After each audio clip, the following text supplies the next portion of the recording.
Hello दोस्तों, आपके अपने चैनल एसजी नॉवल वर्ल्ड में आप सबका स्वागत है। ऐसे ही रोचक स्टोरी के लिए चैनल को सब्सक्राइब जरूर कर लीजिए। आइए अब एपिसोड कंटिन्यू करते हैं।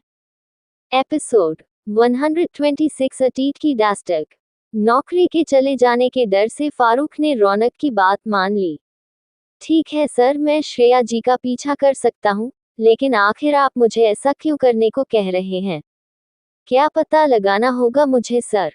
सच तो ये था कि फारूक को रौनक के कहने पर श्रेया का पीछा करने से डर लग रहा था और वो किसी तरह की मुसीबत न अपने सर पर चाहता था और न ही श्रेया के। पर रौनक ने खुश होते हुए फारूक से कहा, श्रेया इस वक्त हमारे नए घर की साइट पर होगी। लंच के बाद वो अक्सर साइट से निकलकर चली जाती है। तुम्हें तब से उसको फॉलो करना है और मुझे आकर खबर देनी है कि वो कब किससे मिल रही है, समझे? खासकर कि इस बात पर नजर रखना कि कहीं वो किसी आदमी से तो नहीं मिल रही। मुझे ये सारी डिटेल चाहिए, समझे ना तुम? इसे अपने काम की ही तरह सीरियसली लेना। वैसे भी तुम्हें जब जरूरत थी तब मैंने तुम्हारी बहुत मदद की थी, तुम्हें काम दिया, तुम्हारी सैलरी भी एडवांस में दे दी, याद है ना तुम्हें? फारूक को ये बातें अच्छी तरह से याद थीं। आज तक कई बार इसी बात को याद दिलाकर रौनक ने उससे उल्टे सीधे काम करवाए थे। पर मजबूरी से फारूक का पुराना रिश्ता था और इसलिए वो लंच के समय श्रेया के काम की साइट पर पहुंच गया। पर जैसे ही वो पहुंचा उसने श्रेया को अपनी गाड़ी में कहीं जाते हुए देखा। अब तक लंच का समय नहीं हुआ था लेकिन फिर भी श्रेया साइट से निकल कर जा रही थी। फारूक ने बिना किसी हिचकिचाहट के अपनी गाड़ी भगाए और श्रेया का पीछा करने लगी।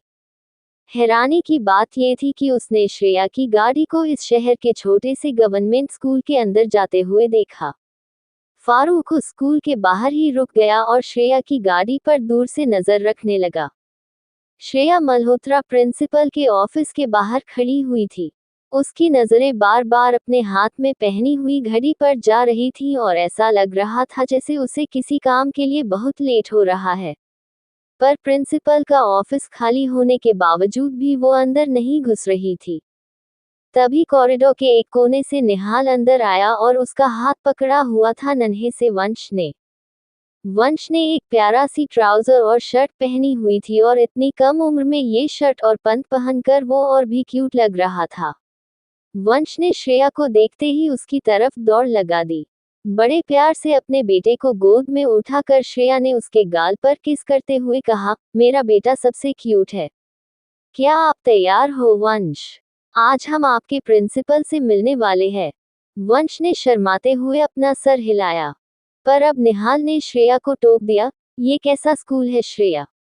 तुम चाहती हो कि मेरा बेटा यहाँ पढ़ाई करे? Grow up Shreya. चंडीगढ़ में इतने अच्छे स्कूल हैं जिनमें दुनिया के सबसे चुनिंदा करिकुलम पाए जाते हैं। वहाँ के टीचर्स भी अपनी ट्रेनिंग अमेरिका से करके आते हैं। और तुम चाहती हो कि वंश उन स्कूल्स की जगह इस गवर्नमेंट विद्यालय में पढ़ाई करे? श्रेया और निहाल के बीच सुबह हुई गहमा-गहमी के बाद से दोनों ने अब तक खुलकर बात नहीं की थी। ऐसे में निहाल के मुंह से ये ताना सुनना श्रेया को बिल्कुल भी रास नहीं आया। मिस्टर निहाल, तुम्हें वंश के बाप बने हुए बस 1 महीना हुआ है, लेकिन मैं उसके बचपन से उसका स्कूल और उसकी परवरिश की बाकी सभी चीजें तब से देखती आई हूँ जब से वो मेरी कोख में था, इसलिए मैं अच्छे से जानती हूँ कि मैं क्या कर रही हूँ और इसमें बुराई भी क्या है। इस स्कूल में मैंने अपनी पूरी पढ़ाई की है। यहाँ के टीचर्स और फैसिलिटीज के बारे में मुझे पूरी खबर है। मुझे पता है कि यहाँ वंश की पढ़ाई किस तरह से होगी। क्या तुम इस स्कूल को सिर्फ इसलिए जज कर रहे हो कि यहाँ की फीस 2 लाख रुपए नहीं है? पैसों से पढ़ाई नहीं होती है निहाल। लेकिन निहाल ने अपनी जिद जारी रखी। वंश की परवरिश से जुड़े अब उसके भी कुछ ख्वाब थे और वंश का स्कूल में एडमिशन होना पहला ऐसा कदम था जिसमें निहाल को भी भाग लेने का मौका मिल रहा था, इसलिए वो इस मौके को जाने नहीं देना चाहता था। अपनी खुद की बातों को सुनो श्रेया। तुम इस स्कूल में जाती थी 20 साल पहले। तुम यहाँ के टीचर्स को जानती होगी लेकिन ये कोई किटी पार्टी नहीं है। पढ़ाई से इसका क्या लेना देना है भला? लेकिन इब स्कूल वर्ल्ड लीडर्स तैयार करता है, बच्चों को एक ग्लोबल नजरिया देता है, इसलिए वंश के लिए वही सही है। निहाल की जिद उसकी बातों की वॉल्यूम के साथ साथ बढ़ती ही जा रही थी। श्रेया को जब ये बात समझ में आई तो उसने वंश की तरफ नजर घुमाई। वंश अब भी श्रेया की गोद में था और अपने मम्मी पापा को आपस में लड़ते हुए देखकर घबरा रहा था। इसलिए श्रेया ने झट से एक फैसला लिया, सुनो, मैं तुमसे झगड़ा नहीं करना चाहती, आज सुबह भी नहीं करना चाहती थी और अब भी नहीं करना चाहती हूँ, सो प्लीज रिलैक्स। अब हम यहाँ आ गए हैं तो मैं प्रिंसिपल से मिलने जा रही हूँ, तुम्हें नहीं आना है तो मत आओ। अगर तुम्हें खुशी मिलती है तो हम एक दिन किसी एक स्कूल के प्रिंसिपल से जाकर भी मिल सकते हैं, लेकिन अपना फ्रस्ट्रेशन अब मुझ पर निकालना तुम बंद कर दो, मैं ये सहने वाली नहीं हूँ, गॉट दैट। ये बात कहकर श्रेया वंश के साथ प्रिंसिपल के ऑफिस के अंदर चली गई। निहाल कुछ पल के लिए बाहर खड़ा रह गया। वो श्रेया की बातों को समझने की कोशिश कर रहा था। कुछ पलों की इस कश्मकश के बाद निहाल ने भी प्रिंसिपल के कमरे में जाने का तय कर लिया। कुछ देर बाद जब श्रेया अपनी गाड़ी की तरफ लौटी तो वो अकेली नहीं थी। उसके पीछे निहाल भी चलकर आ रहा था और वंश ने निहाल का हाथ थामा हुआ था। दूर बैठा हुआ फारूक श्रेया को तब तक नहीं पहचान सका जब तक श्रेया ने अपनी गाड़ी का दरवाजा नहीं खोला। श्रेया अपने गाड़ी के दरवाजे को खोलकर वहीं रुक गई। प्रिंसिपल के साथ उसकी काफी अच्छी बात हुई थी, लेकिन पूरे समय निहाल चुपचाप बैठा हुआ था और निहाल का ये रूखापन श्रेया को अंदर से खाए जा रहा था। एक लंबी सांस लेकर श्रेया पलटी और उसने निहाल की आंखों में देखा और बोली, आई एम सॉरी। लेकिन तभी श्रेया इस बात से हैरान हो गई कि ठीक उसी पल में निहाल ने भी श्रेया को आई एम सॉरी बोल दिया था। ऐसा होने पर दोनों ही मुस्कुराने लग गए। निहाल ने फिर बात आगे बढ़ाई, ये सही नहीं था कि मैंने तुम्हारे सवालों का जवाब उस तरह से झगड़ते हुए दिया। मैं तुम्हारे उन सवालों का जवाब देने के लिए अब भी तैयार नहीं हूँ, लेकिन इसका ये मतलब नहीं है कि तुम्हें मेरा गुस्सा झेलना पड़े। श्रेया को निहाल की बातों में सच्चाई नजर आ रही थी। उसने कहा, इट्स ऑक निहाल, और मुझे भी समझ जाना चाहिए कि मेरा दायरा कहाँ तक है। मैं तुम्हारी जिंदगी की किसी भी परेशानी को बढ़ाना नहीं चाहती हूँ, पर हाँ, अपने बेटे को गवर्नमेंट स्कूल में जरूर डालना चाहती हूँ। इसी बात के साथ श्रेया और निहाल एक बार फिर हंसने लगे और वंश भी दोनों को हंसता हुआ देखकर खूब खुश हुआ। निहाल ने वंश को अपनी गोद में उठाया और दोनों ने मिलकर श्रेया को बाय कहा। वंश बाकी का दिन निहाल के साथ एक पार्क में जाकर बिताने वाला था, जबकि श्रेया अपना कुछ काम खत्म करने के लिए घर लौट रही थी। फारूक ने अपने हाथ में पके कैमरा के इस्तेमाल से श्रेया और उसके साथ खड़े निहाल की तस्वीरें खींच ली, लेकिन ऐसा करते हुए फारूक को अब भी बहुत बुरा लग रहा था। जब फारूक ऑफिस लौटा तो उसके कदम अपने आप रौनक के ऑफिस के बाहर ही रुक गए। एक पल के लिए रुककर फारूक ने अपने कैमरा में खींची हुई उन तस्वीरों को डिलीट कर दिया जिनमें निहाल का चेहरा दिख रहा था। चंडीगढ़ के बाकी लोगों की तरह फारूक भी निहाल को पहचानता था। निहाल शेरगिल का चेहरा उसने पहले भी कई बार अखबारों में देखा हुआ था, पर उसे ये बात रौनक को नहीं बतानी थी। अब रौनक के ऑफिस में घुसकर फारूक ने रौनक के हाथ में 2 तस्वीरें दी। दोनों ही तस्वीरों में सिर्फ और सिर्फ निहाल के कंधे और बाल दिख रहे थे। उसके सूट से उसकी अमीरी तो झलक रही थी, लेकिन और कुछ भी नहीं पता लग रहा था। ये क्या है फारूक? इस तस्वीर से क्या पता चलता है? कौन है ये आदमी? तुमने सामने से तो उसे देखा ही होगा। फारूक, मैंने उसका चेहरा तो देखा नहीं सर, वो इतने कम समय के लिए साथ थे कि मैं समझ ही नहीं पाया कि ये आदमी उनका रिश्तेदार है या कोई गैर मर्द। पर रौनक ने इस तस्वीर में 2 चीजें ऐसी पकड़ ली थी जो फारूक ने भी नहीं देखी। एक तस्वीर में निहाल की गोद में एक बच्चा भी दिख रहा था और उसी तस्वीर में निहाल ने हल्के से श्रेया के कंधे पर हाथ रखा हुआ था। फारूक ने लाख समझाने की कोशिश की कि वो अपना हाथ दरअसल गाड़ी पर रखे हुए था और तस्वीर की गलती की वजह से वो इस तरह नजर आ रहा है, लेकिन रौनक पहले से ही इस बात से भड़का हुआ था कि श्रेया के अफेयर की बात सच निकली है। रौनक तुरंत उठा और उन तस्वीरों का प्रिंट लेकर मल्होत्रा कोठी की तरफ चल दिया। मल्होत्रा कोठी में नताशा तो पहले से ही मौजूद थी, जो अपनी मां जमुना के साथ बैठकर कुछ नई साड़ियां देख रही थी। ऐसे में जब रौनक भड़कते हुए कोठी के अंदर घुसा तो दोनों ही औरतें खुश हो गईं। पर रौनक ने आते ही अपना गुस्सा उन पर बरसाया। ये देखो आंटी, आपकी बेटी अब क्या गुल खिला रही है। ऐसा कहकर श्रेया की तस्वीर उसने जमुना की तरफ फेंकी। रौनक की बदतमीजी को भूलकर जमुना ने भी उस तस्वीर को उठाकर देखा तो अपनी खोई हुई बेटी को मुस्कुराता हुआ पाया। श्रेया का चेहरा देखकर बेबी सब भूल गई और उनके चेहरे पर एक मुस्कान आ गई। श्रेया के बाल कुछ लंबे हो गए थे और उसकी आंखों में एक चमक आ गई थी। उसका चेहरा भी खिल रहा था। अपनी बेटी को सुरक्षित और दमकता हुआ देखकर पहले तो जमुना खुशी के मारे अपनी मुस्कुराहट रोक ही नहीं पाई। सीरियसली आंटी, आप हंस रहे हो। ये आपकी सौतेली बेटी शहर में वापस आ गई है और ना जाने किस तरह के मर्दों के साथ गुलछर्रे उड़ा रही है। और आप उसे देखकर मुस्कुरा रहे हो। अब मुझे आपका तो नहीं पता, लेकिन अगर किसी ने उसे सड़क पर यूं आशिकी करते हुए देख लिया तो सब तो यही कहने वाले हैं ना कि रौनक खन्ना की भागी हुई बीवी आज भी उसकी नाक के सामने उसका मजाक बना रही है। मेरी क्या इज्जत रह जाएगी इस शहर में आंटी। आप ये मत भूलिए कि जल्द ही नताशा और मेरा ब्याह भी होने वाला है। मेरी इज्जत कम होगी तो आपकी बेटी की भी होगी और साथ में आपकी और अंकल की भी होगी। जमुना ने अपने पति को भी हक नहीं दिया था उनसे ऊंची आवाज में बात करने का, इसलिए रौनक को गुस्से से देखकर उन्होंने कहा, पुत्र जी, माना तुम हमारे घर के जमाई हो, लेकिन इस घर की मालकिन आज भी मैं हूँ। तुम्हें अपनी बाहरी इज्जत की परवाह के साथ साथ अपने बड़ों की इज्जत करने के बारे में सोचना चाहिए। रौनक को बेबे की डांट सुनकर और भी गुस्सा आ गया। क्या मतलब है आपका? आप कह रही हैं कि आपकी बेटियां मेरी इज्जत तबाह कर दें और मैं फिर भी धीमी आवाज में किसी भगाए हुए कुत्ते की तरह आपके सामने भीख मांगूं? नताशा ने भी अब गुस्से में रौनक को रोकते हुए कहा, ये सब क्या कह रहे हो तुम रौनक? तुम्हें समझ में भी आ रहा है कि नहीं कि तुम मेरी बेबे से बात कर रहे हो? रौनक ने नताशा को और भी गुस्से से धमकाते हुए कहा, तुम तो बात ही मत करो नताशा। मैंने तुम्हें बताया था कि श्रेया किसी गैर के साथ घूम रही है और तुमने मेरी बात सीरियसली ही नहीं ली थी। अब भुगतो उसका अंजाम। पर तभी सब एकदम से चुप हो गए और नताशा ने घबराते हुए घर के दरवाजे की तरफ देखा।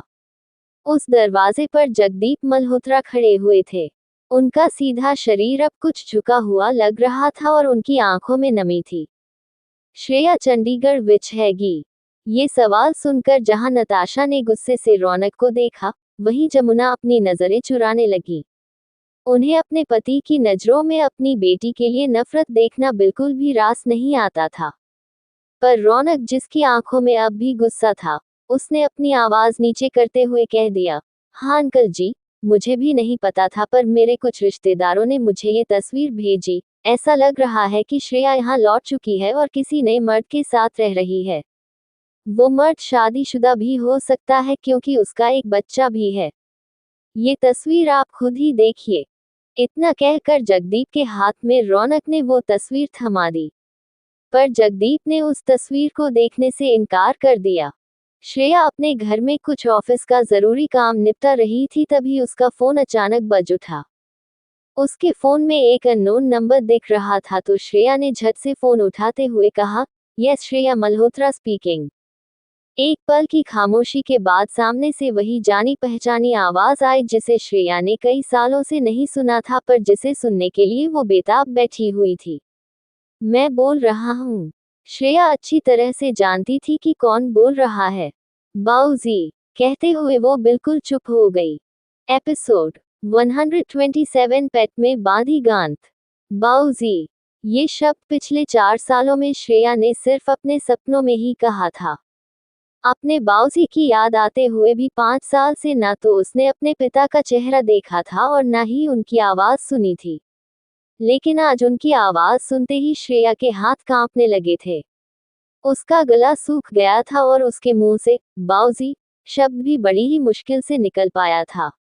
बाऊजी ने फोन पर श्रेया से जो सवाल किया था उसका जवाब देने के लिए अब श्रेया ने एक लंबी सांस भरी।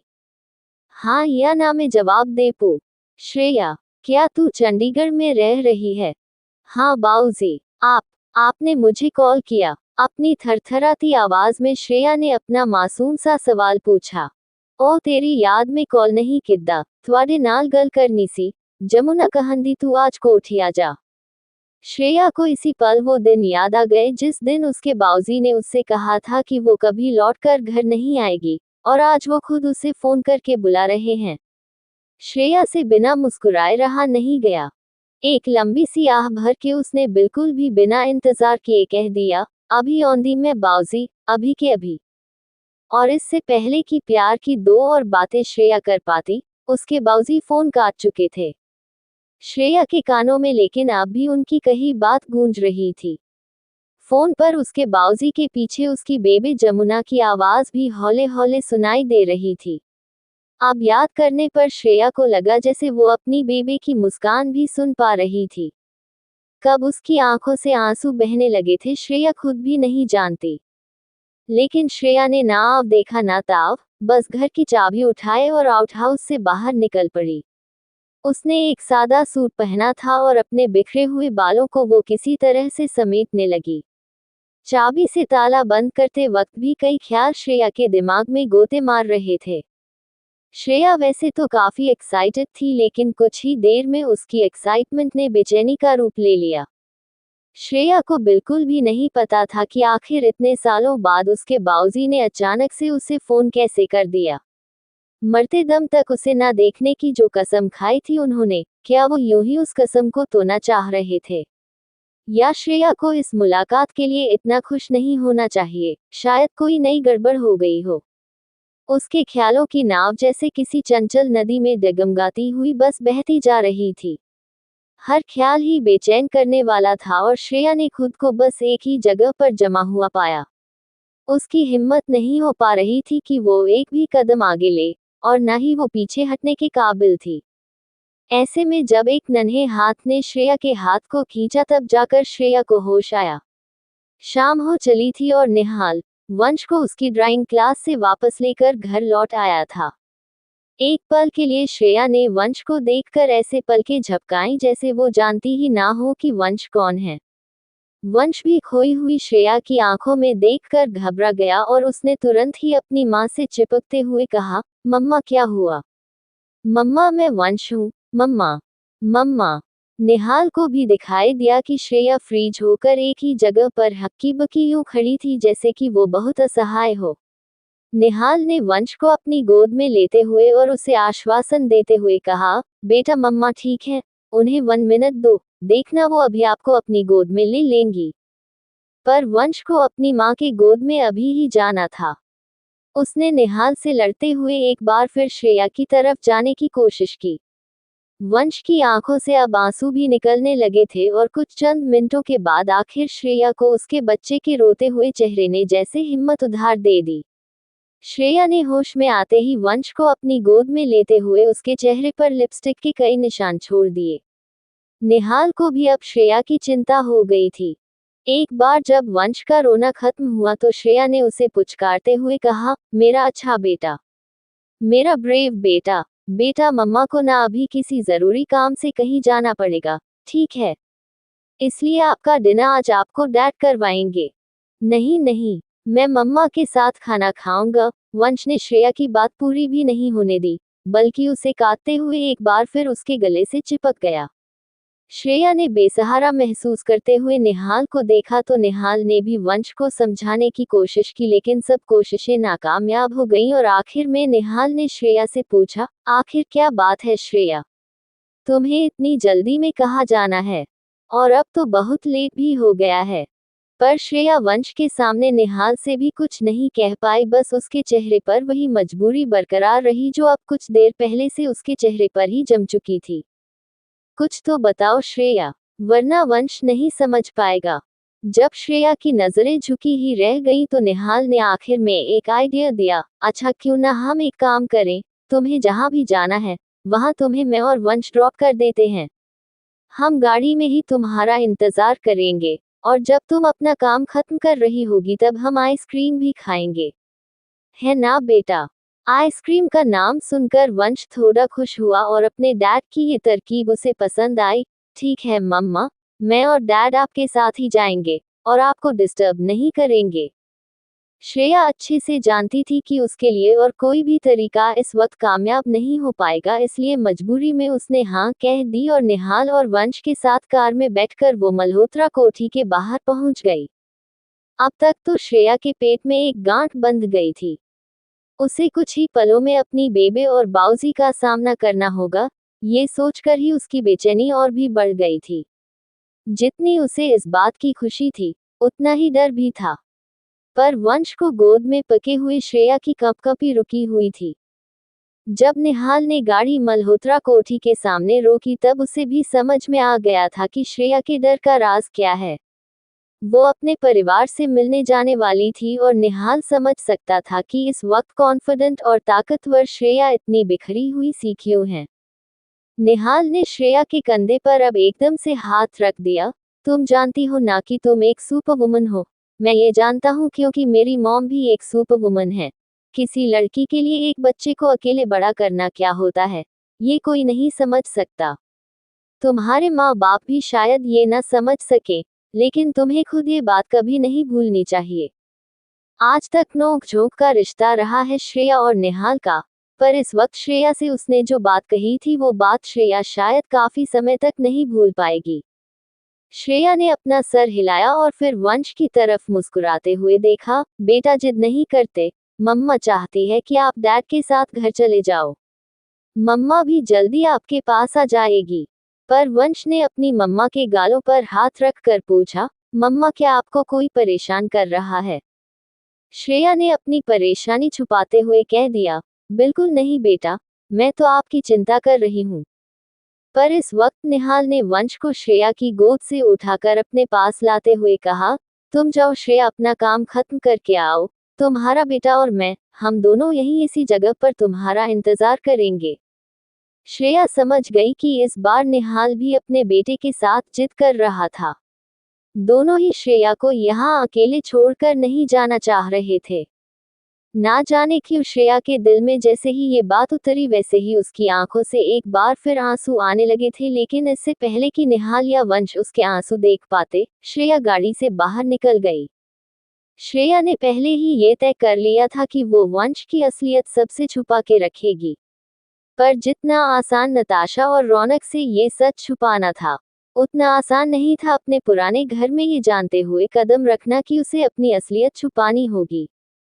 अगर बाऊजी को ये पता चल गया कि उस सुहागरात में हुए हादसे के बाद श्रेया ने पूरे होशो-हवास में बच्चे को भी जन्म दिया है, तो उन्हें पूरा यकीन हो जाएगा कि श्रेया ने उस रात भी सब कुछ जानबूझकर ही किया होगा। श्रेया ना बोले हुए झूठ के बारे में सोचकर अभी से शर्मसार हो गई, लेकिन एक बार फिर अपना सर उठाकर उसने वंश को टाटा किया। वंश की आंखों में श्रेया के लिए जो अचल प्यार था, उसने श्रेया की हिम्मत बढ़ाई और उसने तय किया कि वो अपने बेबे और बाऊजी का सामना एक बेचारी बनकर नहीं करने वाली है। जैसे जैसे श्रेया घर की घंटी की तरफ बढ़ी, उसने देखा कि कैसे घर का रंग रूप 5 साल में काफी बदल गया था। कहीं नया पेंट हुआ था तो कुछ गमले नए थे, लेकिन उस घर के बड़े से आंगन के कोने में लगा अमरूद का पेड़ अब भी वैसा ही था जैसा श्रेया को याद है।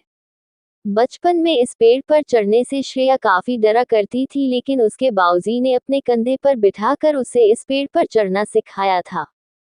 इस याद के साथ ही श्रेया के चेहरे पर मुस्कान लौट आई और एक पल के लिए उसने ये सोचने की गुस्ताखी कर ली कि शायद उसके बाऊजी ने उसे गले मिलने के लिए घर बुलाया है।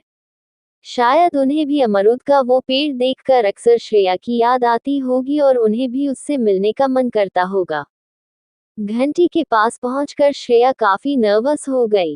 अपने चेहरे से पसीना पोंछते हुए उसने उसी जानी पहचानी घंटी को 5 साल बाद बजा दिया। श्रेया के कान खड़े हो गए और वो अंदर से आने वाली हर आवाज को सुनना चाह रही थी, लेकिन इससे पहले कि उसे कुछ पता लगता, दरवाजा बड़ी जोर से खुल गया और उसे सामने नताशा खड़ी हुई दिखी। नताशा के चेहरे पर श्रेया को देखकर एक बहुत ही फेक हंसी आ गई, जैसे उसे इस पल का इंतजार था। उसने बड़ी ऊंची आवाज में चिल्लाते हुए कहा, बाऊजी, बेबे, देखो कौन आया है। श्रेया के नर्वस दिमाग को नताशा ने कुछ और नर्वस करने की कोशिश की, लेकिन सच तो ये है कि नताशा को देखकर ही श्रेया को वो सब याद आ गया जो इस घर में उसके साथ हुआ था। वो अन्याय जिसके कारण उसकी जिंदगी पूरी तरह बदल गई थी। श्रेया ने नताशा से कुछ भी पूछना जरूरी नहीं समझा और उसके बगल से गुजरते हुए वो अपने ही घर के अंदर दाखिल हुई। नताशा ने भी श्रेया को रोकने की जरा सी भी कोशिश नहीं की क्योंकि वो एक बार फिर से श्रेया के लिए एक गहरा जाला बिछा चुकी थी। अब तो उसे बस आग में घी डालने का काम करना था। अंदर के कमरे से सबसे पहले जमुना बाहर निकली। कहने को तो जमुना श्रेया की सौतेली माँ थी, लेकिन उनके बीच में सौतेलापन आज तक कभी नहीं आया था। बल्कि जमुना के लिए तो हमेशा से श्रेया ही उनकी पहली और बड़ी बेटी रही है। और पिछले 5 सालों में जमुना ने हर दिन श्रेया के नाम के आंसू बहाए थे। इसलिए आज अपनी जीती जागती बड़ी बेटी को अपने सामने देखकर जमुना की आंखें भर आईं और उनकी बाहें अनजाने ही खुल गईं। मेरे पुत्र जी, एक माँ के मुंह से सिर्फ इतना ही निकल पाया। श्रेया को भी एक पल का समय नहीं लगा और वो पिघलते हुए अपनी बेबे के गले जा मिली। बेबे तुस्सी चंगासी, सब खैर है। पर बेबे ने जल्दी ही श्रेया को अपनी बाहों के घेरे से आजाद कर दिया और फिर उसके नाक नक्शे और बदन को देखकर उसके रहन सहन और सेहत का जायजा लेने लगी। वाहे गुरु दी कृपा सी पुत्र, तू इथे बैठ। और श्रेया को खींचते हुए जमुना सोफे की तरफ ले गई। कितनी पतली हो गई सी। पर श्रेया को अपने इस घर में बैठना नसीब हो पाता इससे पहले ही श्रेया की पीठ के पीछे से आवाज आई, लाजो जी, ठहरो। जगदीप मल्होत्रा ने हॉल में आते हुए जैसे ही ऑर्डर दिया वैसे ही जमुना और श्रेया दोनों ही अपनी अपनी जगह रुक गए। श्रेया की आंखें अब अपने बाऊजी को देखने लगी। वो 5 साल में बूढ़े हो गए थे। उनके बाल शायद पहले इतने सफेद नहीं थे, ना ही उनकी मूंछें बेजान थी। 5 साल में ही 1 दशक की उम्र तय कर ली थी जगदीप ने, लेकिन उनके ठाठ में कोई कमी नहीं आई थी। प्रेस की हुई कमीज और टाइट पगड़ी पहने हुए बाऊजी अब भी चंडीगढ़ की शान लग रहे थे।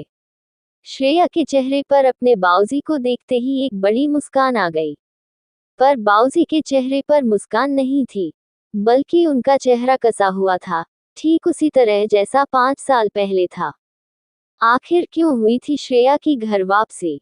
क्या आज से श्रेया की जिंदगी एक बार फिर खिल उठेगी, या एक बार फिर उसे इस घर की चौखट से निराश होकर निकलना पड़ेगा? एपिसोड 128 बौजी का घर। बचपन में श्रेया एक शरारती बच्ची थी। ये खासकर तब से हो गया था जब अपने बचपन के कुछ साल श्रेया ने बिना माँ के गुजारे थे। बाऊजी उसकी देखभाल करने के लिए उसे अपने साथ ही फैक्ट्री में ले जाया करते थे।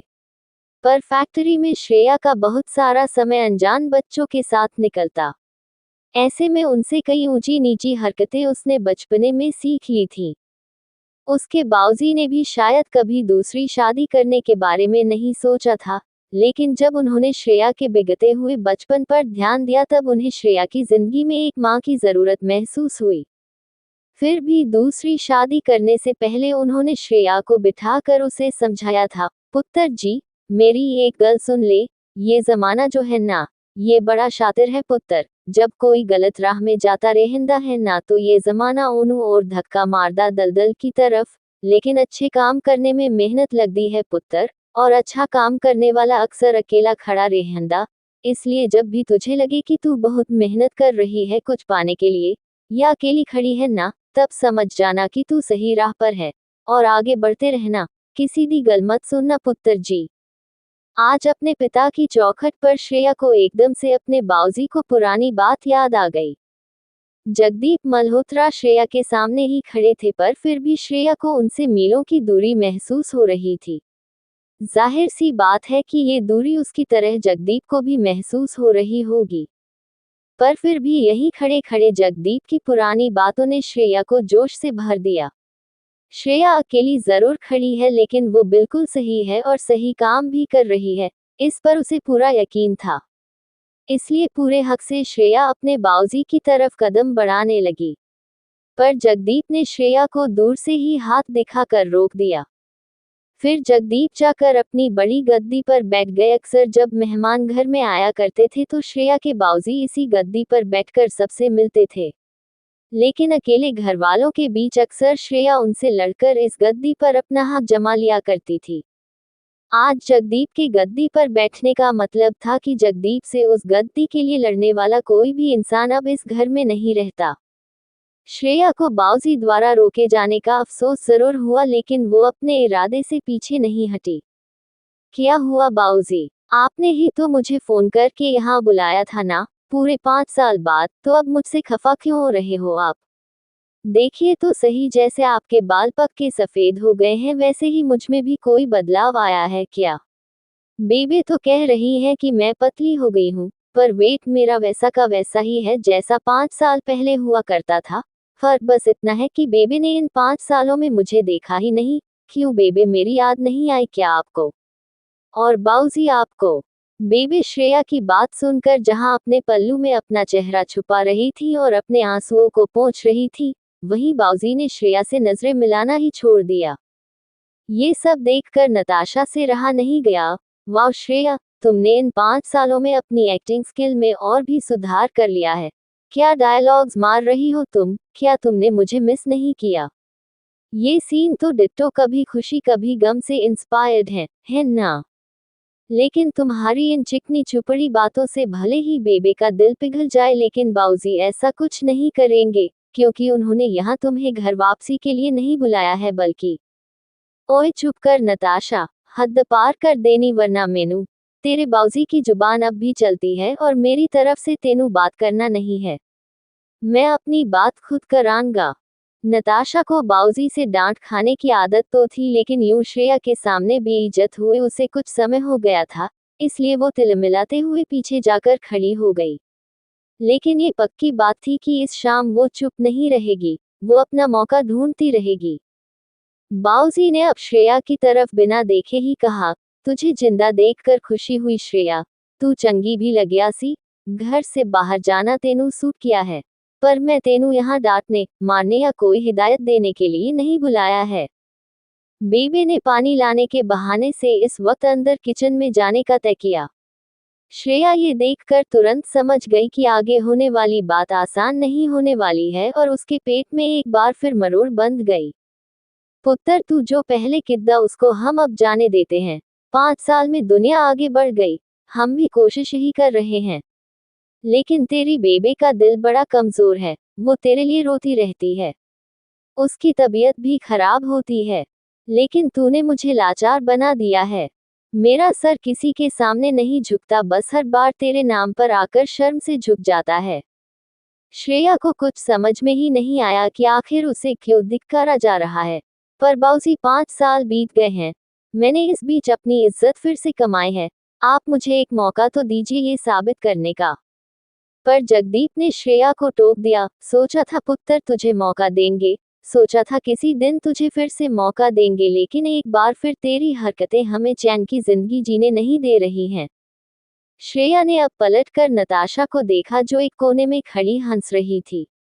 श्रेया को एक पल के लिए ऐसा लगा जैसे वंश के होने के बारे में न सिर्फ नताशा को बल्कि बाऊजी को भी पता चल गया है, और इसी कारण से वो श्रेया से दुखी हो गए हैं। ना चाहते हुए भी श्रेया का सर नीचे झुक गया। पर बाऊजी ने आगे कहा, तेरी छोटी बहन बड़ी हो गई है अब श्रेया, उसके ब्याह दे विच कुछ ही दिन बच गए हैं। हमारे घर की लड़की से शादी करने के लिए जब कोई भी तैयार नहीं हो रहा था, तब जाकर रौनक ने ही नताशा का हाथ थामने की जिम्मेदारी उठा ली। वाहेगुरु उसकी खैर करे। उस मुंडे ने 5 साल पहले भी मेरी इज्जत की नीलामी होने से बचा ली थी, और आज भी वो तेरी बहन को एक घर देने के लिए तैयार है। लेकिन इनका ब्याह भी नहीं हो पाएगा तेरी वजह से। क्या तुझे ये सब ठीक लगता है श्रेया? कि तेरी खातिर तेरी बहन भी पूरी जिंदगी अपनी बूढ़ी बेबे और बाऊजी के पास ही बैठी रहे? श्रेया ने मौका पाकर सवाल कर दिया। पर बाऊजी, मैंने ऐसा तो कुछ भी नहीं किया है ना, जिसकी वजह से रौनक को शर्मिंदा होना पड़े। आखिर वंश का होना या ना होना सिर्फ और सिर्फ श्रेया के चरित्र पर ही तो सवाल उठाता था। इतनी भोली ना बन। वो रौनक के परिवार वाले हमारे घर में आकर बोल कर गए हैं कि श्रेया हमें बिना बताए चंडीगढ़ लौट आई है, और लौटकर भी वो किसी पर आए। बाऊजी की जुबान ये बोलते बोलते ही रुक गई, जैसे शर्म ने उनके गले से आवाज ही छीन ली है। पर पीछे खड़ी नताशा ने बाऊजी की बात पूरी करने में एक भी सेकंड नहीं गवाया। किसी पराये मर्द के घर में रह रही है, उसके साथ गैरकानूनी संबंध बनाकर। क्यों श्रेया, तुम ऐसा क्यों कर रही हो? और करना ही है तो इस दुनिया में देशों की और शहरों की कमी है क्या? तुम मुंबई चली जाओ ना, वहां ऐसे रिश्ते खूब चलते हैं। कम से कम चंडीगढ़ के लोग आकर एक बार फिर से बाउजी पर थू थू तो नहीं करेंगे ना, तुम्हारी वजह से। श्रेया का चेहरा अब लाल हो गया था। उसे यकीन नहीं हो रहा था कि आज इतने सालों बाद भी इस तरह के झूठे लांछन उसके किरदार पर लगाए जा रहे हैं। नहीं बाउजी, इस बात में कोई भी सच्चाई नहीं है।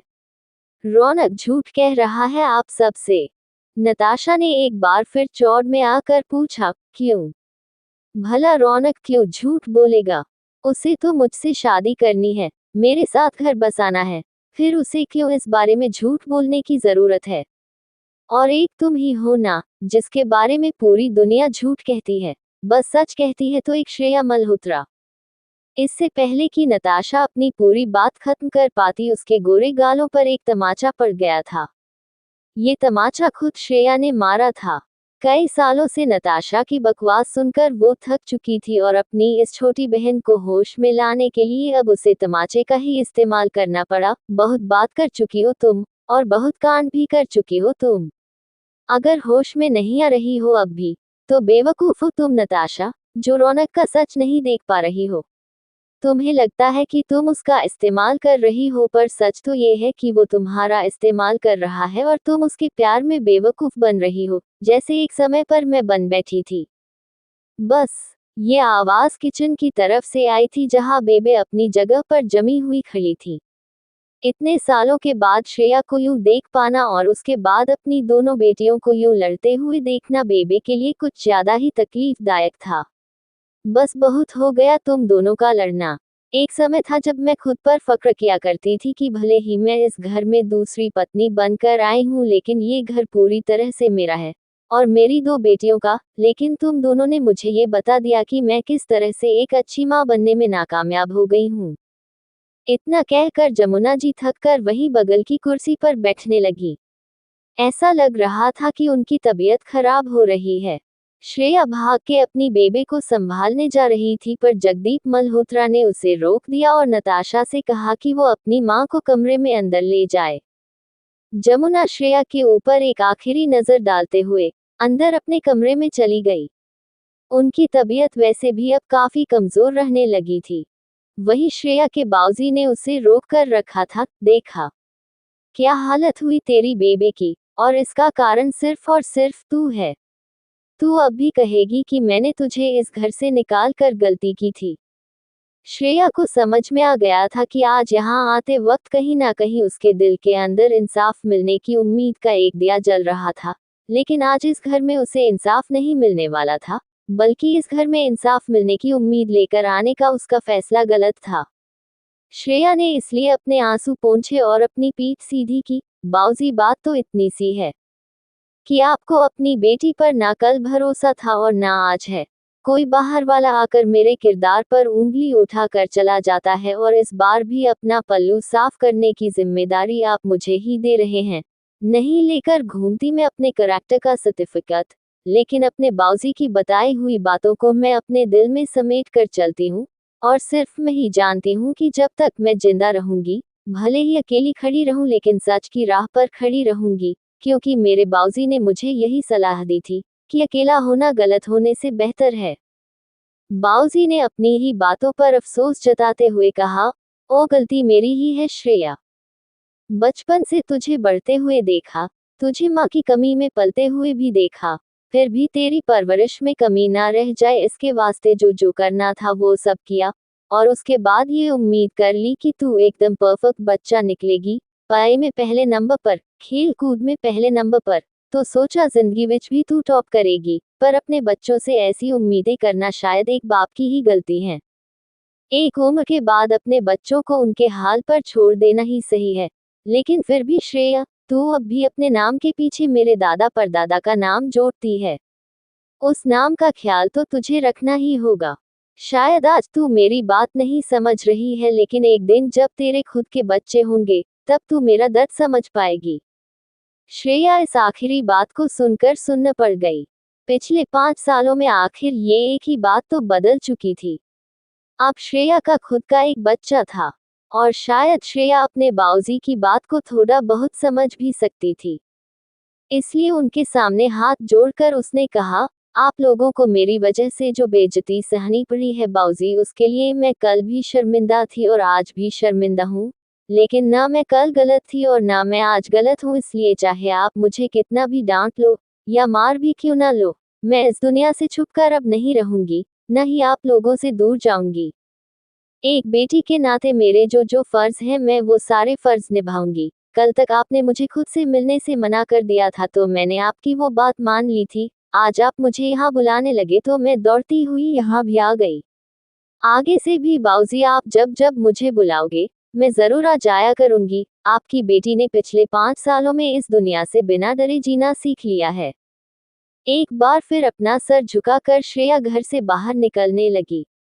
श्रेया की जिंदगी में तूफान एक के बाद एक आते ही जा रहे हैं, लेकिन अपनी बेबे और बाऊजी की नाराजगी क्या उससे देखी जाएगी? क्या श्रेया का गुरूर इस घर से बाहर निकलने के बाद भी कायम रह पाएगा? एपिसोड 129 अजनबी या नहीं। कहते हैं जिंदगी में हर चीज एक साथ नहीं मिलती। जब श्रेया के पास उसके अपने परिवार का साथ और सहारा था, तब उसके जीवन में कॉन्फिडेंस की बड़ी कमी थी। रिस्क लेना उसकी डिक्शनरी में ही नहीं था और तब भी इस वजह से उसे एक भारी कीमत चुकानी पड़ी थी। आज जहां श्रेया का कॉन्फिडेंस आसमान छू रहा है, तब उसे इस कॉन्फिडेंस का इस्तेमाल अपने खुद के परिवार के खिलाफ करना पड़ा। जिंदगी श्रेया के साथ जैसे कोई भद्दा मजाक कर रही थी। मल्होत्रा कोठी से निकलते ही श्रेया ने अपनी बड़ी और सुंदर आंखों में मोटे मोटे आंसुओं के लिए जगह बनाई। उसे अब भी दरवाजे के उस पर जमुना के रोने की आवाज आ रही थी और इस आवाज की वजह से उसका दिल बार बार टूट रहा था। पर आज श्रेया के पास खुद को अपने आंसुओं में डूबा देने का वक्त भी नहीं था। कोठी से निकलते ही श्रेया ने निहाल की गाड़ी देखी। काले शीशे वाली इस गाड़ी के पार भले ही उसे कुछ दिख नहीं रहा था, लेकिन वो जानती थी कि उसके ही दिल का एक हिस्सा उस गाड़ी के अंदर धड़क रहा है। आज श्रेया के पास उसका बेटा वंश है, जो उसके सारे आंसुओं को अपनी एक ही हंसी से सुखा देता है। और अब बस वंश ही उसका परिवार है, जो उसका बेसब्री से इंतजार कर रहा होगा। इसलिए अपने आंसुओं को झट से पोंछकर श्रेया निहाल की गाड़ी की तरफ बढ़ी। गाड़ी का दरवाजा खोलते ही श्रेया ने वंश को निहाल की गोद में पाया। वंश अपने डैड के साथ खेल रहा था, पर श्रेया को देखते ही उसकी आंखें चमक उठी और वो मुस्कुराकर श्रेया की बाहों में समा गया। दुनिया में इससे खूबसूरत और कोई भी एहसास नहीं था श्रेया के लिए। उसने इन नन्ही बाहों के तले खुद को पिघलता हुआ महसूस किया और फिर श्रेया ने अब वंश के गालों पर पूरे हक से किस करते हुए उससे पूछा, मम्मा को मिस किया आपने बेटा? वंश ने अपने छोटे से मुंह को हिलाकर हाँ तो कह दिया, लेकिन उसकी बड़ी बड़ी मासूम आंखें श्रेया के चेहरे को देख रही थी। मम्मा, क्या आपको किसी बैड इंसान ने परेशान किया? वंश भले ही 4 साल का है, लेकिन एक अकेली माँ के साथ यूं बड़ा होना उसके लिए आसान नहीं था, और खासकर इसलिए अपनी माँ के चेहरे के छोटे छोटे भाव और बदलाव दोनों ही वो पकड़ लिया करता है। नहीं बेटा, मम्मा को अब कोई भी परेशान नहीं कर सकता, श्रेया ने वंश को सहलाते हुए कहा। निहाल, जो अब तक खामोश बैठा हुआ था, उसके चेहरे पर भी अब राहत दिखने लगी, क्योंकि वो खुद भी श्रेया के लिए चिंता कर रहा था। वंश ने भी मुस्कुराते हुए अपनी माँ को देखा और फिर निहाल की तरफ देखकर मुस्कुरा दिया। डैड भी मुझे यही कह रहे थे मम्मा कि आप बिल्कुल ठीक होगे, और अब तो वैसे भी मम्मा को कोई परेशान नहीं कर सकता ना, क्योंकि मम्मा के पास डैड हैं। डैड सारे बैड लोगों से मम्मा को और वंश को दूर रखेंगे। वंश की इस मीठी बात को सुनकर श्रेया की आंखें निहाल से जा मिली। निहाल ने मुस्कुराकर आंखों ही आंखों से श्रेया को सहारा दे दिया। दैट्स राइट माय बॉय, पर मम्मा खुद भी बैड लोगों से लड़ाई कर लेती हैं, और डैड और मम्मा साथ में मिलकर वंश को कभी परेशान नहीं होने देंगे, ओके? श्रेया मुस्कुरा तो रही थी, पर साथ ही उसने अपने अंदर एक गर्माहट महसूस की। ये गर्माहट उसके दिल से शुरू होकर उसके पूरे शरीर में फैल गई। श्रेया को आज इतने सालों में पहली बार ऐसा लगा जैसे उसे जिंदगी की मुश्किल लड़ाई को अकेले नहीं लड़ना पड़ा था। अब इस लड़ाई के पीछे के कारण को भुलाकर श्रेया ने अपना मूड ठीक किया और कहा, अच्छा अब घर चलें, पेट में बहुत गुड़गुड़ हो रही है। और वंश को भी तो भूख लगी होगी ना, कौन खाएगा मम्मी के हाथ का बना हुआ टेस्टी टेस्टी पराठा। वंश खाएगा। वंश खिलखिला रहा था। कहीं ना कहीं उसके माँ बाप के अंदर भरा हुआ कॉन्फिडेंस उसके भी जीवन में चाशनी की तरह घुल गया था। जैसे ही निहाल की गाड़ी आगे बढ़ी, वैसे ही मल्होत्रा कोठी के बाहर एक दूसरी गाड़ी ने आकर ब्रेक मारे। इस गाड़ी में रौनक बैठा हुआ था। उसने दूर जा रही लंबी लाल गाड़ी को देखकर ना जाने कैसे सोच लिया कि ये जरूर श्रेया और उसके नए आशिक की गाड़ी है। बिना रुके रौनक ने उस लाल गाड़ी का पीछा करने के लिए अपनी गाड़ी को फिर से ऑन किया और वो पूरी स्पीड से गाड़ी को भगाने ही वाला था कि तभी उसे जोर से ब्रेक मारना पड़ा। रौनक की गाड़ी के सामने नताशा आ गई थी। वो तो समय से रौनक ने ब्रेक लगा दिया, वरना नताशा को जोर की चोट बस लगने ही वाली थी। रौनक, व्हाट द हेल, तुम गाड़ी चला रहे हो या हवाई जहाज? मुझे लग जाती तो। पर रौनक की नजर अब भी दूर ओझल होती हुई उस लाल गाड़ी पर थी जिसे अब वो फॉलो नहीं कर सकता था। उसे इस बात पर काफी गुस्सा आया और उसने अपना गुस्सा नताशा पर निकालते हुए चिल्लाकर जवाब दिया, साइको हो क्या तुम नताशा? मेरी गाड़ी रुकी हुई नहीं थी। अगर तुम गाड़ी के आगे आ जाती तो इसमें मेरी गलती नहीं होती। समझी? अब तुमने मेरा भी काम खराब कर दिया। ये कहकर रौनक ने नताशा को जोर से धक्का दिया और अपनी गाड़ी के सामने से हटा दिया। नताशा ने पलट कर देखा तो रास्ते को खाली पाया। क्या तुम श्रेया को फॉलो करने वाले थे? किसी स्टॉकर की तरह? तुम एक नंबर के क्रीप बनते जा रहे हो। ये सुनकर रौनक का गुस्सा और भी बढ़ गया। नताशा के हाथ को जोर से दबाते हुए उसने कहा, क्रीप? मैं क्रीप हूँ? जब मुझसे प्यार करते हुए भी तुम अपनी बहन से मेरी शादी करवा रही थी, उस दिन क्रीप नहीं लग रहा था मैं। तुम सुन लो कान खोलकर, इस रास्ते में ना तुम ही मुझे लेकर आई थी। अब चाहती हो कि मैं श्रेया को बिल्कुल भूल जाऊं। मैं एक्स हस्बैंड हूँ उसका, इसलिए मैं ये जानकर ही रहूंगा कि वो किसके साथ गुलछर्रे उड़ा रही है। श्रेया की तरफ रौनक का ये ऑब्सेशन नताशा को खूब खटक रहा था, इसलिए उसने एक ही बार में इस ऑब्सेशन को खत्म करने के बारे में सोचा और कहा, मैं जानती हूँ वो किसके साथ रिश्ता बना रही है रौनक। मुझे तो बोलने में भी शर्म आती है कि एक समय मैं जिस लड़की को अपनी बड़ी बेशर्म बुलाया करती थी, वही लड़की आज एक बेशर्म बेहया औरत की तरह अपना सौदा ना जाने कहाँ कहाँ और कितने रुपए के लिए कर रही है। कह दिया आज उसने बाऊजी के भी सामने कि है कोई उसकी जिंदगी में, लेकिन कौन है ये बताने से वो शर्मा रही है। लेकिन उसकी बातों से उसने जो नहीं कहा वो बात भी अच्छे से समझ में आ रही थी हमें। वो किसी बूढ़े और शादीशुदा मर्द के साथ रिश्ता जोड़ चुकी है। जो भी हो, मेरी नजरों में तो श्रेया एक कैरेक्टरलेस लड़की है। रौनक को श्रेया के बारे में ये सुनना अच्छा नहीं लगा, क्योंकि वो कहीं ना कहीं श्रेया को एक भोली सी पाक लड़की की तरह देखता था और वैसे भी श्रेया ने रौनक को कई बार रिजेक्ट कर दिया था। अगर श्रेया किसी के साथ पैसे के लिए संबंध बना लेती तो रौनक का रुतबा और भी खराब हो जाता। तुम बकवास कर रही हो नताशा। मुझे तुम्हारी इस गॉसिप में कोई इंटरेस्ट नहीं है। आज नहीं तो कल मैं पता कर ही लूंगा कि कौन था जो उस लाल गाड़ी को चला रहा था। अब की बार नताशा अपने गुस्से को कंट्रोल नहीं कर पाई। ओ, तो अपनी शादी की रात तुम उसे किसी और मर्द के साथ छोड़ सकते हो, लेकिन आज जब वो खुद आकर अपने अफेयर की बातें बेशर्मी से बाऊजी और बेबे के सामने करके गई, तब तुम्हें उसके सम्मान की चिंता है। हाउ डरे यू रौनक, वो कोई सती सावित्री नहीं है। बस एक्टिंग करती है ताकि सब उसे अच्छा समझे और तुम हो कि उसकी तरफदारी कर रहे हो। नताशा ने अब जबरदस्ती अपनी आंखों से 2 बूंद आंसू निकालते हुए कहा, सच बताओ रौनक, क्या इरादा है तुम्हारा? 1.5 महीने में हमारी शादी है और तुम मुझे दिलासा देने की जगह उसका साथ कैसे दे सकते हो? नताशा के झूठे आंसू देखकर रौनक अलर्ट हो गया। भले ही श्रेया के लिए उसके मन में कैसे भी इरादे हों, लेकिन उसका असली मकसद तो नताशा से ही पूरा होने वाला था। इसलिए रौनक ने झट से नताशा को अपनी बाहों में भर लिया। नहीं बेबी, तुम मुझे गलत समझ रही हो।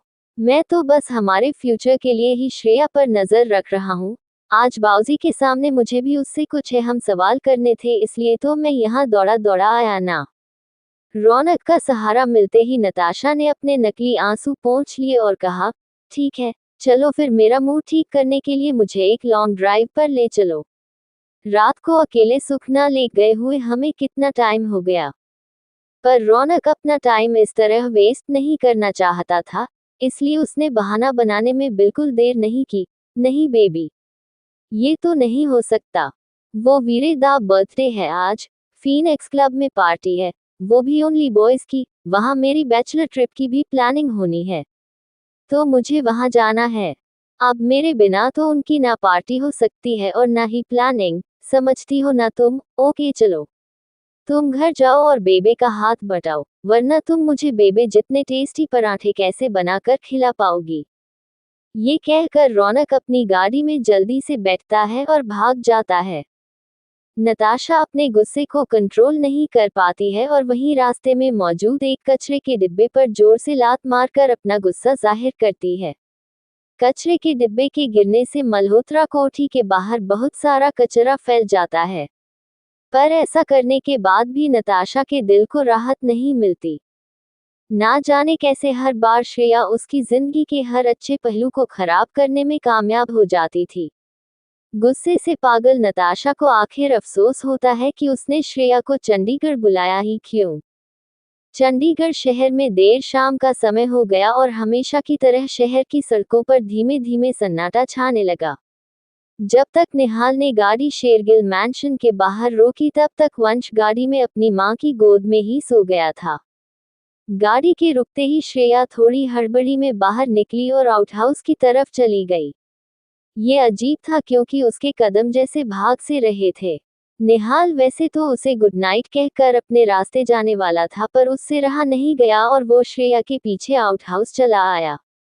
जब श्रेया एक हाथ से वंश को पके हुए दूसरे हाथ से ताले को चाबी से खोलने के लिए जूझ रही थी तो निहाल ने बिना कुछ कहे ही वंश को श्रेया की गोद से अपनी गोद में ले लिया।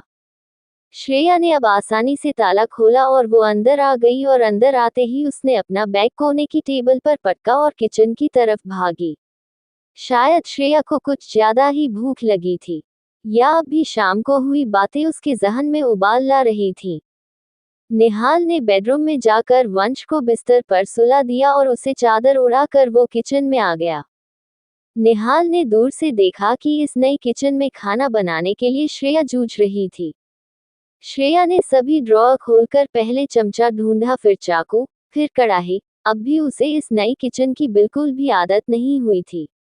और सच तो यही था कि रह रहकर उसके बाऊजी का उदास चेहरा उसकी आंखों के सामने आ जा रहा था। तुम ठीक हो? गाड़ी में तो तुम खामोश थी, पर अब क्या हो गया श्रेया? पर श्रेया निहाल के इस सवाल का जवाब कम शब्दों में नहीं दे सकती थी, इसलिए उसने कहा, कोई बात नहीं है, सब ठीक है, मैं बस इस किचन में रखे सामान को ढूंढने की कोशिश कर रही हूँ। यूं सामान ढूंढते हुए श्रेया की नज़र एक ऐसे ड्रॉअर पर पड़ी जो उसकी हाइट से ऊंचा था और आसपास देखने पर उसे कोई भी कुर्सी या टेबल नहीं मिली जिस पर चढ़कर वो इस ड्रॉअर तक पहुंच सके, इसलिए अपने हाथ को पूरी तरह से खींचते हुए उसने ऊपर के ड्रॉअर से मसालों का एक डिब्बा उतारने की कोशिश की। पर तभी उसे अपने पीछे सहारा महसूस हुआ।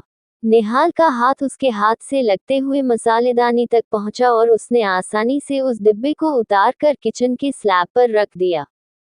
घबरा कर श्रेया पलट गई, लेकिन ऐसा करने से उसका चेहरा निहाल के चेहरे के ठीक सामने आ गया और एक पल के लिए श्रेया का पूरा शरीर सख्त हो गया। पर इस बार निहाल अपने आप ही 2 कदम पीछे चला गया। निहाल के ऐसा करते ही श्रेया ने निहाल की आंखों में देखा। निहाल की आंखों में बेरुखी नहीं थी, लेकिन एक सख्ती थी। निहाल को समय लगा था, लेकिन आखिर उसके पास श्रेया का फैसला मानने के अलावा और कोई भी चारा नहीं बचा था। श्रेया अपनी जिंदगी निहाल के साथ शादी करके नहीं बिताना चाहती थी और इसलिए निहाल ने ना चाहते हुए भी श्रेया से एक दूरी बना ली थी। जिस औरत ने अपने स्पेस की रक्षा करने के लिए एक कॉन्ट्रैक्ट बनवा लिया था, उस औरत को अनकंफर्टेबल करने का इरादा नहीं था निहाल का। और वैसे भी निहाल जैसे लड़के पर हर तरह की लड़कियों ने अपनी जान बिखेरी थी, इसलिए निहाल को कभी जबरदस्ती करने की जरूरत भी नहीं पड़ी थी। आज भी उसने ऐसा नहीं करने का तय किया। एपिसोड 130 तेरे मेरे बीच में। श्रेया और निहाल के बीच में जब से शादी को लेकर मना हो गया था, तब से ना जाने क्यों उनके बीच की केमिस्ट्री कुछ और बढ़ गई थी। आज निहाल श्रेया से दूर खड़ा तो हो गया था, लेकिन इस नाजुक से पल में जब दोनों की आंखें एक दूसरे से मिल गईं तो इन आंखों ने जैसे एक दूसरे को कैद कर लिया। चाहकर भी श्रेया अपनी आंखें उससे नहीं चुरा पाए, और देखते ही देखते जो सैलाब श्रेया की आंखों में कैद था वो किसी के रोके ना रुका।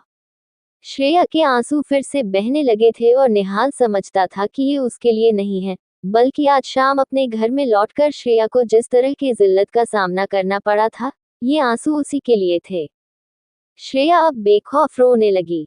ना चाहते हुए भी उसके कंधे हिल रहे थे और उसका चेहरा आंसुओं की इस बाढ़ को संभालने की नाकामयाब कोशिश में था। निहाल को समझ ही नहीं आया कि वो किस तरह से श्रेया के इन आंसुओं को रोके, इसलिए उसने सिर्फ श्रेया के कंधे पर अपना एक हाथ रख दिया। इस हाथ के रखते ही जैसे श्रेया टूट गई। जब मैं शिमला में अपने बेबे और बाऊजी से दूर रहती थी ना, तो आसान था दूर से ये सोच लेना कि वो खुश होंगे, कि जब अगली बार मैं उनसे मिलूंगी तो सब बेहतर हो जाएगा। वो मुझे देखकर एक बार फिर अपने गले लगा लेंगे, जैसे बचपन में किया करते थे। लेकिन मैं गलत थी। आज इतने सालों के बाद भी उनके चेहरे पर मेरे लिए एक गिन है। बाऊजी का चेहरा देखकर मुझे एक बार फिर वो सब याद आ गया, उनकी नाराजगी और उससे भी बुरी उनकी बेबसी और लाचारी। पता है आज उन्होंने मुझे क्या कहा कि मैं ये सब तब समझ पाऊंगी जब मेरे खुद के बच्चे हो जाएंगे। अब श्रेया कुछ और जोर से रोने लगी थी। कैसे उन्हें बताती मैं कि एक माँ बनने के बाद मैं उनके दर्द को और भी अच्छे से महसूस कर सकती हूँ। एक बच्चे को जानबूझकर खुद से दूर करना एक माँ बाप के लिए अपनी जान देने के बराबर है, और मेरे बाऊजी और बेबे मेरी वजह से जीते जी घुट घुट के सांस लेते हैं। निहाल ने श्रेया को कस के गले से लगा लिया। उसके रोने की आवाज अब इस घर की चारदीवारी में गूंजने की जगह निहाल के सीने में दबने लगी। निहाल भले ही श्रेया के परिवार के साथ उसके रिश्ते को पूरी तरह से नहीं समझता है, लेकिन अपने सामने बिलख रही इस लड़की की भावनाओं को वो पूरी तरह से महसूस कर पा रहा था। वो जानता था कि भले ही श्रेया को खुद पर कितना भी भरोसा हो, पर अपने माँ बाप की आंखों में दर्द देखकर उसके दिल को बेहद ठेस पहुंची है। निहाल ने कुछ देर तक श्रेया को यूं ही जकड़ के पके रखा।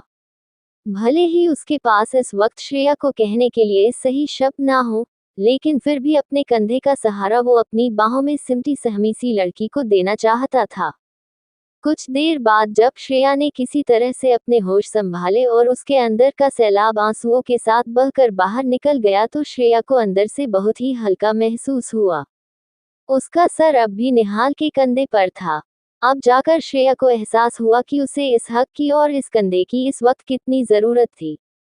निहाल के लिए श्रेया को एक बहुत ही नरमी का एहसास हो रहा था, जैसे वो निहाल की बाहों में एक बच्ची बन गई थी।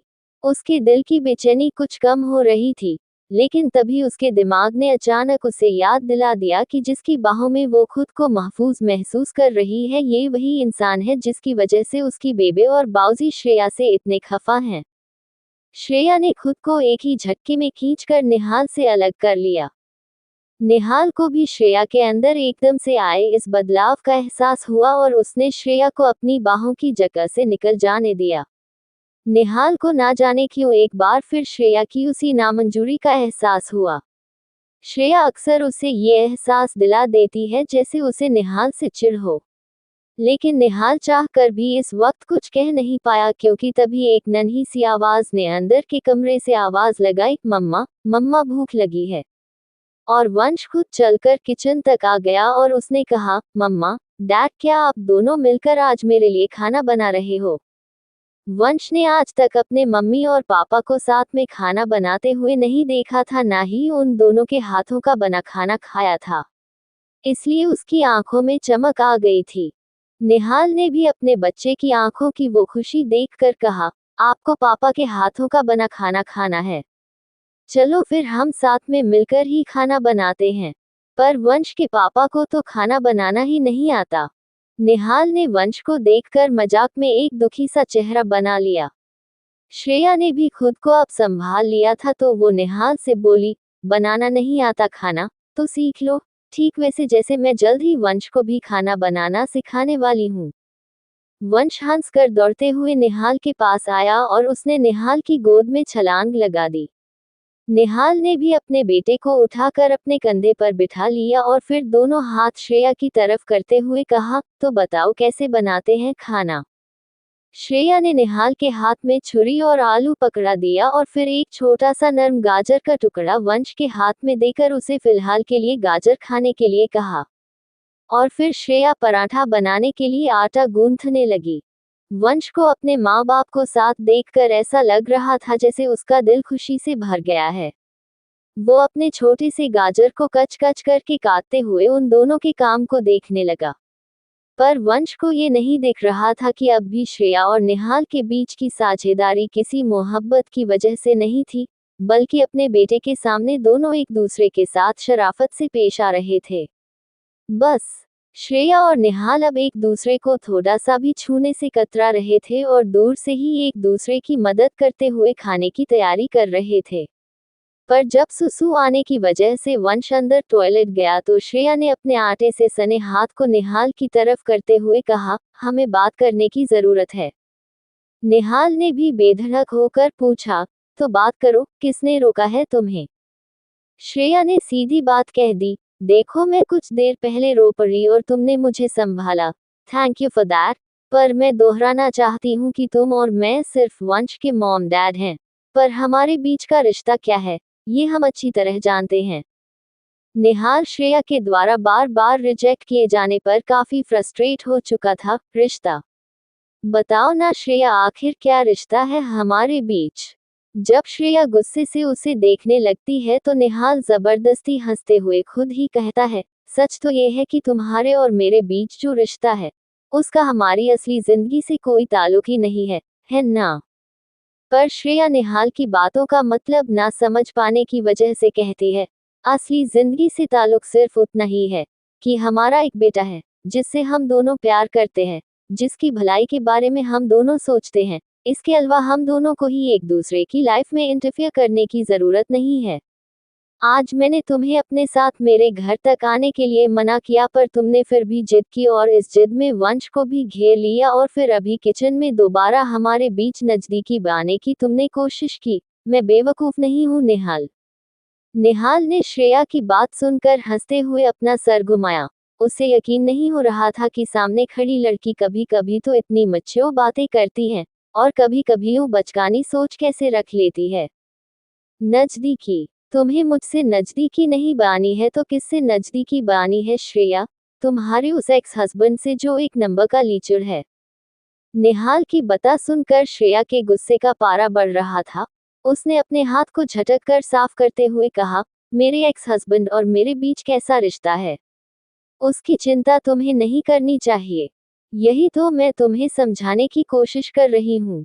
श्रेया तंग आ चुकी थी इन मर्दों से जो उसकी जिंदगी का फैसला करने और उसे सलाह देने के लिए हमेशा तैयार रहते थे। पर श्रेया की इस बेरुखी को देखकर निहाल को खुद पर ही शर्म आ गई और गुस्सा होते हुए वो किचन से बाहर निकलने लगा। तुम्हें खाना बनाना है तुम बनाओ, मुझे मदद नहीं करनी। मैं वंश को लेकर बाहर गार्डन में खेल रहा हूँ, जब खाना बन जाए तो तुम उसे बुला लेना। और अगर खाना नहीं बनाना है तो वो भी ठीक है, अंदर घर में हम सभी के लिए खाना बना होगा, वंश वही खा सकता है। और तुम भी। लापरवाही से भरी ये बात निहाल ने काफी गुस्से से कही थी और फिर वो बाहर निकलने लगा। पर तभी मोनिका वहां आ गई। अरे कब से तुम दोनों की राह देख रही थी मैं, मुझे इन्फॉर्म तो कर दिया करो, अगर रात को लेट हो रहा है तो। कहाँ है मेरा पोता। वंश वंश वंश काफी उत्साह से उछलता हुआ बाहर आया और अपनी दादी की गोद में चढ़ गया। दादी दादी पता है मम्मा और डैड आज साथ में खाना बना रहे हैं। मोनिका को ये बात बड़ी हैरानी भरी लगी और उसने ना जाने क्यों सबसे पहले श्रेया की तरफ देखा। पर श्रेया के चेहरे पर अब शिकन आ गई थी और वही हाल निहाल के चेहरे का भी हो गया था। मोनिका समझ गई कि दोनों अब भी वंश के सामने अपनी असली भावनाओं से जूझ रहे हैं। लेकिन अगर मम्मा खाना बना रही है तो वो खाना जो दादी ने बनवाया है उसका क्या होगा। ये कहकर दादी ने वंश के कानों में कुछ खुसफुस की और ऐसा कुछ कहा जिसे सुनकर वंश खुशी से पागल ही हो गया और वो श्रेया से कहने लगा, मम्मा प्लीज, क्या मैं दादी के घर पर खाना खा सकता हूँ? प्लीज मम्मा, आप और डैड फिर कभी कुकिंग कर लेना साथ में। श्रेया ने झट से हाँ कह दिया और वंश खुशी से अपनी दादी के गले लग गया। मोनिका पलट कर जाने लगी पर उसने फिर रुककर श्रेया से कहा, श्रेया तुम डिनर करने अंदर आ रही हो ना?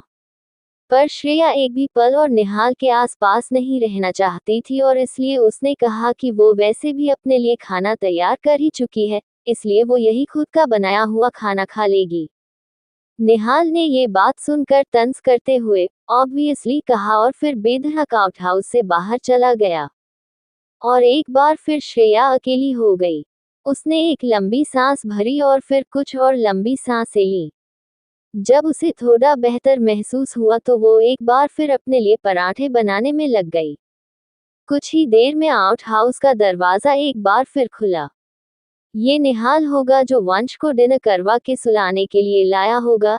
ऐसा सोचकर श्रेया ने उठकर दरवाजा खोलने की जरूरत नहीं महसूस की, बस कह दिया, हो गया डिनर मेरे बेटू का, नींद आ गई मेरे बेटे को। लेकिन जब बबली ने झांक कर श्रेया को देखा तो श्रेया ने अपनी जीभ काट ली। ओ तुम आए हो? मुझे लगा वंश है। आओ ना अंदर आओ। बबली ने आते ही आउट हाउस को देखा और श्रेया के रहन सहन पर भी नजर डाली। जब उसे सब ठीक लगा तो वो श्रेया के सामने टेबल पर बैठ गई। तुम ठीक हो? श्रेया वैसे तो अब ठीक महसूस कर रही थी, लेकिन क्योंकि बबली को उसके घर में हुए कारनामे के बारे में कुछ भी नहीं पता था इसलिए श्रेया हैरान भी हुई। क्या मतलब है तुम्हारा? मैं ठीक ही हूँ। पर बबली ने श्रेया के हाथ पर हाथ रखते हुए कहा, मुझे पता है आज तुम्हारे घर में क्या हुआ है। मुझे कुछ देर पहले ही जमुना आंटी ने कॉल किया और सब कुछ बताया। वो समझ गई थी कि जिस दोस्त के लिए मैं उस दिन उनसे अचार का मर्तबान लेकर आई थी, वो दोस्त और कोई नहीं बल्कि तुम हो। बबली की ये बता सुनकर श्रेया को एक पल के लिए अच्छा ही लगा। ओ क्या बेबे ठीक है? क्या कह रही थी वो? पता है आज मैंने बेबे को बहुत ही दुख पहुंचाया। मेरी हरकतों से वो तंग आ गई और शायद उनका बीपी भी लो हो गया। तुम जानती हो किसकी वजह से बेबे का बीपी लो हुआ है? ये सब नताशा का किया धरा है। नहीं, बेबे ने मुझसे ऐसा कुछ नहीं कहा, लेकिन जो हुआ उससे ये साफ पता चलता है कि तुम्हारी उस छोटी बहन ने तुम्हें बेइज्जत करने का एक और मौका ढूंढ ही लिया। श्रेया अब तक अपने दुख में इस तरह खोई हुई थी कि उसने नताशा की इस हरकत पर कुछ खास ध्यान ही नहीं दिया था। लेकिन अब बबली के कहने पर जब उसने इस बात पर गौर किया तो उसको नताशा पर खूब गुस्सा आया। आखिर क्यों जलती थी नताशा उससे? आखिर क्यों उसकी खुद की ही बहन उसकी इज्जत की धज्जियां उड़ाने के पीछे हाथ धोकर पड़ी हुई है? और अगर ये सब सच है तो श्रेया किस तरह से नताशा का सामना कर पाएगी? बाकी का नेक्स्ट एपिसोड नेक्स्ट पार्ट में कवर करेंगे। कहानी को लाइक शेयर कमेंट जरूर करें और प्लीज लाइक भी जरूर करें। Thank you.